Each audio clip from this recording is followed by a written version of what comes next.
Vermont Sen. Bernie Sanders drew thousands of supporters to Seattle's Safeco Field on Friday, making a final push for a decisive win over Democratic frontrunner Hillary Clinton in Saturday's Democratic caucuses. Taking the microphone shortly before 8 p.m., Sanders joked he dreamed as a boy of being at home plate at a major league ballpark, but I didn't know I would be giving a speech. I thought I would have a bat in my hand, he said, to cheers from an estimated 15,000 on hand. Sanders predicted a big turnout would give him a victory in the caucuses and send a message, loud and clear: the billionaire class cannot have it all?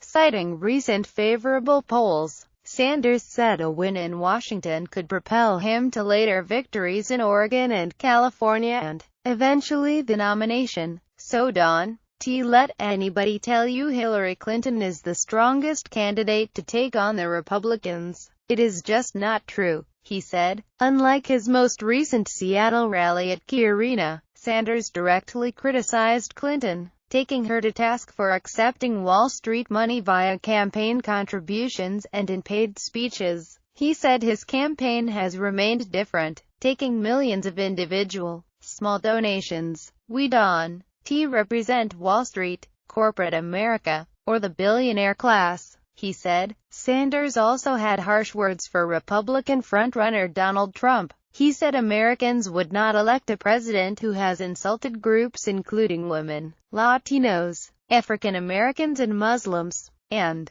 who is a candidate running like he was in a cafeteria food fight in the 8th grade, laying out a long, progressive domestic policy platform. Sanders vowed to push for public financing of campaigns, expansion of Social Security, a $15 federal minimum wage, free college tuition, guaranteed health care and an end to the war on drugs. But he largely avoided foreign policy, making no mention of international terrorism in a week when an attack in Brussels left dozens dead, including 2 Americans. It was Sanders' 5th rally in Washington in the past week, and it took place at his largest venue yet, Safeco Field. Its capacity for Mariners games is 47,500 by 7:45 p.m. As the crowd continued to wait for Sanders to appear, it had filled most of the stadium's lower bowl, from first base to the left field foul pole, but upper decks remained empty.